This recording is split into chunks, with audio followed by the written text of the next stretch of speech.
Welcome to red TV. నేను మీ తేజ. గుంటూరులో ఒక దారుణమైన సంఘటన జరిగింది. దాదాపు జరిగి కొన్ని నెలలు అవుతుంది. కుసుమ కుమారి అలాగే ఆటో డ్రైవర్ గోపీకృష్ణ వారితో పాటు ఒక మైనర్ బాలుడు. ఆ అబ్బాయి పేరు నేను చెప్పే ప్రయత్నించాను. ఆ అబ్బాయిది చాలా చిన్న వయసు. అయితే వీరు ముగ్గురు కూడా 3 హత్యలు చేయడానికి ప్లాన్ చేశారు. అయితే రీసెంట్ గా పోలీసులు ఒక కేసుకు సంబంధించి విచారిస్తుంటే మిగతా 2 కేసుల గురించి కూడా బయటపడ్డాయి. నిజానికి పోలీసులు చాలా షాక్ అయ్యారు. ఎందుకంటే కుసుమ కుమారి ఈమె తెనాలికి సంబంధించిన మారిస్ పేట అనే ఒక పేటకి సంబంధించిన ఈమె. అయితే ఈమె సుభాష్ని అనే ఒక 70 సంవత్సరాలు ఉన్న ఒక వృద్ధురాల దగ్గర ఆమె కేర్ టేకర్ గా, అంటే ఆమెను చూసుకోవడానికి వాళ్ళ కూతురు పెట్టింది. అంటే సుభాష్ని యొక్క వాళ్ళ పిల్లలు కొంచెం దూర ప్రాంతంలో ఉన్నారు. ఆమెని చూసుకోవడానికి ఈమెని ఇంటి పని మనిషి కింద పెట్టారు. అయితే ఈమె సుభాష్ని ఒంటి మీద ఉన్న ఆ బంగారం పైన కన్నుబడింది. సో ఎవరు లేని టైం చూసి ఏదో ఒక రకంగా ఆ బంగారాన్ని కొట్టేద్దాం, తర్వాత మనం దొంగిలించామన్న విషయం తెలియకుండా ఆమెను చంపేద్దాం, ఆమె ఎవరికి చెప్పకుండా అనే ఒక పథకం ప్రకారం గోపీకృష్ణ తనకు తెలిసిన వ్యక్తికి చెప్పింది. తర్వాత గోపీకృష్ణ గుంటూరులో ఈ సుభాష్ని ఉండే నివాసానికి గోడ దూకి వచ్చాడు. ఎవరికి తెలియకుండా, ఎవరికి కనిపించకుండా అర్ధరాత్రి ఆ టైంలో కూడా గోడ దూకి లోపలికి వచ్చాడు. తర్వాత వాళ్ళిద్దరూ అనుకున్నట్టుగానే సుభాష్ని, ఈ 70 ఏళ్ల వృద్ధురాల్ని ఊపిరాడకుండా ఒక చిన్నీతో దారుణంగా పిసికి చంపేశారు.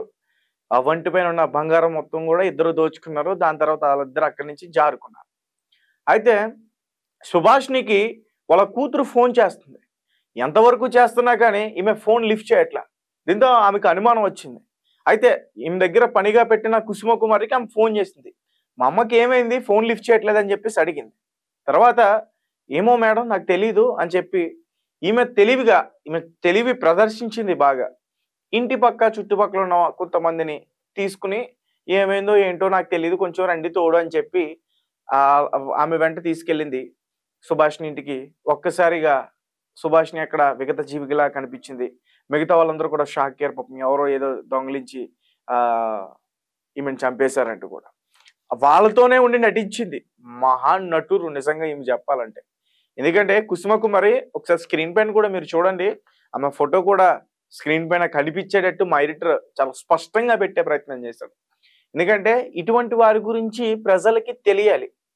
మనతోనే ఉంటూ అమాయకంగా నటిస్తూ మనల్నే ముంచేస్తారు. మన ఫ్యామిలీలో అవ్వచ్చు, ఫ్రెండ్స్లో అవ్వచ్చు, కొలీగ్స్ అవ్వచ్చు, ఎక్కడైనా ఆఫీస్ ఎక్కడైనా.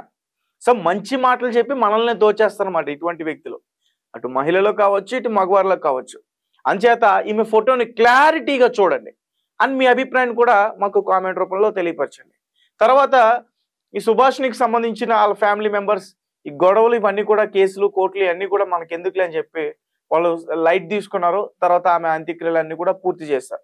ఈ ఘటన ఎప్పుడు జరిగిందంటే May 25. ఈ రోజు డేట్ June 24. అంటే దాదాపు నెల పైన రోజులు అవుతుంది. తర్వాత ఆ బంగారాన్ని తాకట్టు పెట్టేశారు ఒక దుకాణంలో. వచ్చిన డబ్బుల్ని వాళ్ళిద్దరూ కూడా పంచుకున్నారు. అయితే హ్యాపీ, బంగారం వచ్చేసింది, డబ్బులు వచ్చేసినాయి, ఆమెను చంపేసిన ఎవరు పట్టుకోలేకపోయారు, అంత్యక్రియలు అన్ని కూడా పూర్తయిపోయినాయి. సో ఇంకొక ప్లాన్ వేశారు.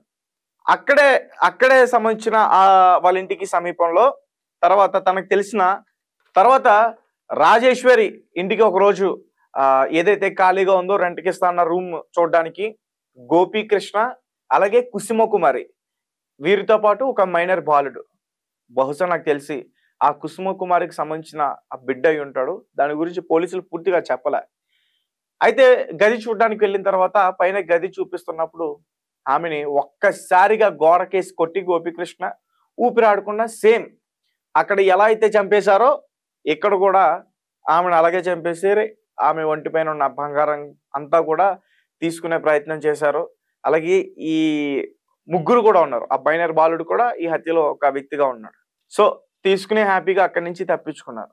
సో వీళ్ళకి తెలియని విషయం ఏంటంటే CCTV మొత్తం కూడా రికార్డ్ అయింది. ఆ ఫుటేజ్ అంతా కూడా రికార్డ్ అయింది.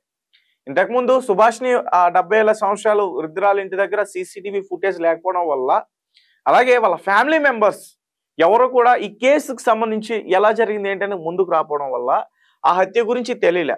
కానీ ఇక్కడ మాత్రం వీళ్ళ కూతురు సేమ్ ఎలా అయితే అక్కడ హత్య జరిగిందో ఇక్కడ కూడా అలానే జరిగిందనే ఒక డౌట్ వచ్చి ఈమె ఇంటికి సీసీటీవీ ఫుటేజ్ ఉంది.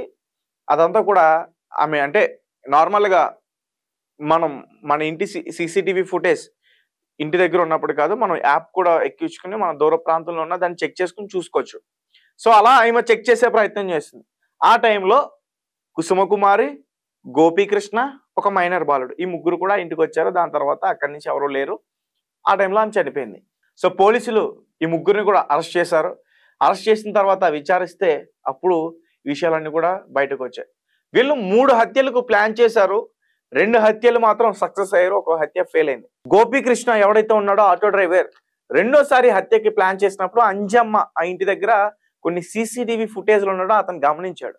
దాని తర్వాత అతను అక్కడ హత్య చేయడం కరెక్ట్ కాదు, జన సంచారం కూడా ఎక్కువ ఉంది, దొరికేస్తానే ఇదితో అక్కడ హత్య చేయలేదు. కానీ 3వసారి హత్య చేసిన తర్వాత ముగ్గురు కూడా దొరికేశారు. సో మీకేమనిపిస్తుంది? ఈ వరుస హత్యలు చూస్తుంటే మీకేమనిపిస్తుంది? ఇలా ఏం చేస్తే బెటర్ అనిపిస్తుంది? ఒక పని ఇచ్చి, కొన్ని డబ్బులు ఇచ్చి, ఒక పూట అన్నం పెట్టి జాగ్రత్తగా మా తల్లిని చూసుకో అని చెప్తే ఒంటి పైన ఉన్న బంగారం కోసం అతి దారుణంగా చంపేసి, సర్లే నువ్వు దోచుకుంటే దోచుకున్నావు, నువ్వు బంగారం దొంగలిస్తే దొంగలించుకున్నావు, ప్రాణాలు తీసేసి అంత తప్ప వాళ్ళు ఏం చేశారు? మీరు తప్పించుకోవడానికి, ఆ నిజం బయటపడకుండడానికి, ఆ బంగారాన్ని దొబ్బేస్తున్న విషయం పోలీసులకి తెలియకుండా ఉండడానికి వాళ్ళ ప్రాణాలు తీస్తారా? ఈరోజు నిజానికి కుసుమకుమారిని చూస్తుంటే నాకైతే భయం వేస్తుంది. అసలు ఆ మహిళ కాదు, అమ్మో రాక్షసురాలు. నిజంగా 3 హత్యలకు ప్లాన్ చేసింది ఆమె. చూడండి ఎంత చక్కగా ఆటోలో కూర్చుని ఎంత బాగా అనిపిస్తుంది. మరి ఈ కుసుమకుమారికి ఫ్యామిలీ ఉందా లేదా, ఆ ఫ్యామిలీ డీటెయిల్స్ అన్ని కూడా బయటకు రావాల్సి ఉంది. అంటే వీళ్ళు ఒక ముఠాగా ఏర్పడ్డారు, ఒక గ్రూప్ గా. అంటే ఒక హత్య సక్సెస్ అయిపోయింది కదా, 2వ హత్య కూడా చేసేయచ్చు, ఇలా హత్యలు చేసుకుంటూ డబ్బులు సంపాదించవచ్చు. మన తెలివితేటలు చాలా అద్భుతంగా ఉన్నాయి, పోలీసులు మనం పట్టుకోరండి. ఆ పిచ్చి ఆలోచన వీళ్ళని పట్టించాడు. పాపం వీరితో పాటు ఒక మైనర్ బాలుడు, అతన్ని కూడా తీసుకెళ్లి ఈ కేసులో ఇరికిచ్చారు. సో ఖచ్చితంగా వీరికి కఠినంగా శిక్ష పడాలి. సో ఇలాంటి వారిని ఏం చేయాలంటారు అనే విషయాన్ని మాకు ఖచ్చితంగా కామెంట్ రూపంలో తెలియపరచండి. ముఖ్యంగా ఈ మధ్య కాలంలో చూసుకుంటే ఇటు తెలంగాణ కావచ్చు, అటు ఆంధ్ర కావచ్చు, క్రైమ్ రేట్ ఎక్కువగా ఇలాంటి మహిళల వల్లే జరుగుతుంది. ఒంటరిగా కనిపిస్తున్న మహిళల పైన కన్నేయటం, పొద్దున్న వాకింగ్కి వెళ్ళిన మహిళని కిడ్నాప్ చేసి ఆమె దగ్గర ఉన్న బంగారాన్ని దోచేసుకుని దూర ప్రాంతానికి తీసుకెళ్లి పెట్రోల్ వేసి చంపేయటం, అలా చంపేస్తే పోలీసులకి ఎటువంటి క్లూస్ దొరకవనే ఒక ధీమాతో ఈ రకంగా పాల్పడుతున్నారు. రీసెంట్ గా హైదరాబాద్ లో జీడిమెట్లలో జరిగిన సంఘటన కావచ్చు, అలాగే నాచారంలో జరిగిన సంఘటన కావచ్చు, ఇటువంటివన్నీ ఎక్కువగా జరుగుతున్నాయి. ముసలమ్మలో ఎవరైతే వృద్ధురాలు ఉంటారో వారి ఒంటి పైన ఉన్న బంగారం పైన కన్ను పడుతుంది. సో వారితో స్నేహంగా ఉంటారు, స్నేహంగా మాట్లాడతారు, టైం చూస్తారు, పేక్కొస్తారు, తీసుకెళ్ళిపోతారు. సో ఇలాంటి వారితో జాగ్రత్తగా ఉండండి. అలాగే దూర ప్రాంతంలో ఉండి మీ తల్లిదండ్రుల్ని ఎవరికైనా అప్పచెప్పినట్లయితే ఇప్పుడే మీరు మీ ఇంటికి సీసీటీవీ ఫుటేజ్ని ఏర్పాటు చేసే ప్రయత్నం చేయండి. అలాగే ప్రతిరోజు వారి గురించి ఆరా తీసే ప్రయత్నం కూడా చేయండి. ఎందుకంటే మనిషి ప్రాణాలని ఏ టైంలో ఎలా ఇంకొక మనిషి తీసేస్తున్నాడు అంటే అది చెప్పలేము అసలు. ఇప్పుడు చూస్తున్న సిచ్యువేషన్స్ అటువంటివి. సో తన స్వార్థం కోసం ఇతరులని చంపైనా సరే మనం బ్రతకాలి అనేది ఇప్పుడు మనిషిలో ఉన్న ఒక ప్రవర్తన. సో ఈ స్వార్థపు బుద్ధి పోదు, ప్రతి ఒక్కరిలోనే ఇలానే ఉంటది. ఎందుకంటే బ్రతకాలి కదా, ఏదో రకంగా బ్రతకాలి. కాబట్టి ఇలాంటి వారి నుంచి మనం తప్పించుకోవాలంటే మీ ఇంటికి ఖచ్చితంగా సీసీటీవీ ఫుటేజెస్ అనేవి పెట్టించుకోండి. తర్వాత ప్రతిరోజు కూడా మీ తల్లిదండ్రులతో మాట్లాడండి, ఆరా తీయండి. లేదంటే మాత్రం వారి దగ్గర నుంచి ఏదో ఒక రోజు మనం ఒక బ్యాడ్ న్యూస్ అయితే ఖచ్చితంగా వింటాం. గుంటూరులో జరిగిన ఈ సంఘటన, ఈ కుసుమకుమారి, గోపీకృష్ణ, వీళ్ళని చూస్తుంటే అక్కడ ఉన్న ఆ నగర ప్రాంతవాసులందరూ కూడా భయాందోళనకి గురయ్యారు.